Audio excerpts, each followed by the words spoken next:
temps de la moisson. Le matin, le ciel s'illuminait, la brume dispersée, au feu de l'astre souverain, retombait sur les fleurs en brillante rosée, et toute la nature en éveil, reposée, grand orchestre, entonnait l'hymne d'un jour serein. Ni fille d'homme opulente apparaître, quand le ciel se teint de vermeil, aux rumeurs du matin on trouve à leurs fenêtres, tandis que les garçons plus vifs, sous l'œil du maître, préparent des moissons le rustique appareil. Partout la vie, et l'on entend les jeunes filles rire en peignant leurs longs cheveux. Au chaud soleil d'Aour luisent les faucilles, les merles babillards sifflent sous les charmilles, les fleurs vont s'ouvrir pour les tendres aveux. La paix descend du ciel, la gaieté que Dieu donne au jour si plein du paysan, lui sur ses jeunes fronts. Déjà le Père ordonne à l'aîné de ses fils qui, tout joyeux, fredonne d'atteler les grands bœufs au chariot pesant.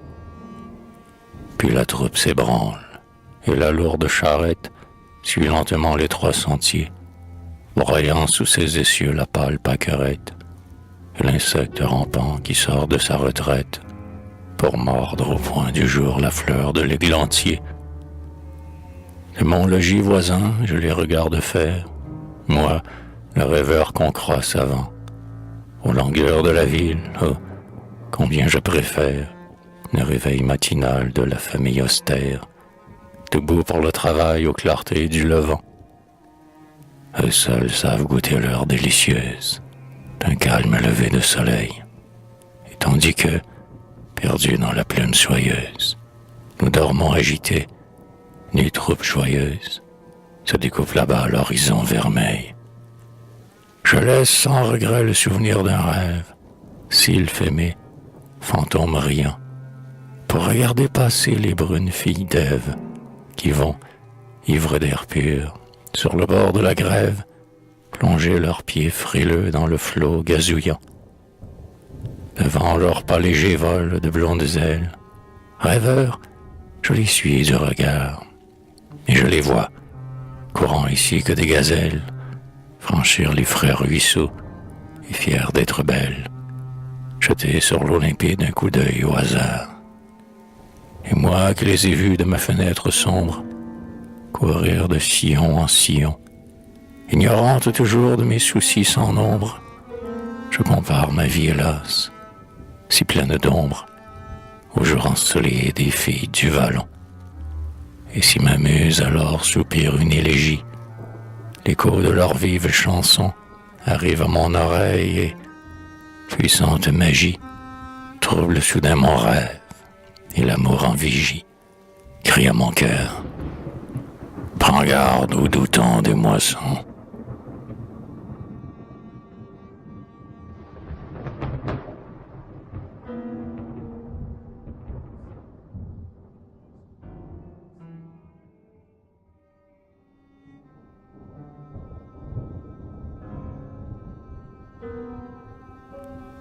Le soir, l'angélus a sonné, l'astre déjà s'incline vers l'horizon resplendissant. L'ombre de la vallée a gravi la colline, et pour faire cortège au soleil qui décline, à l'orient paraît la corne du croissant.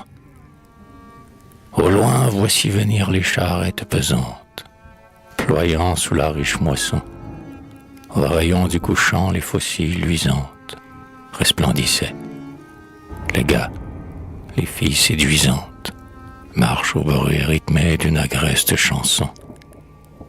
La fatigue s'annonce et la troupe légère, si vive au départ, le matin, d'un pas plus ralenti fait craquer la fougère, tandis qu'à la maison une main ménagère, par ses soins vigilants, prépare un gai festin.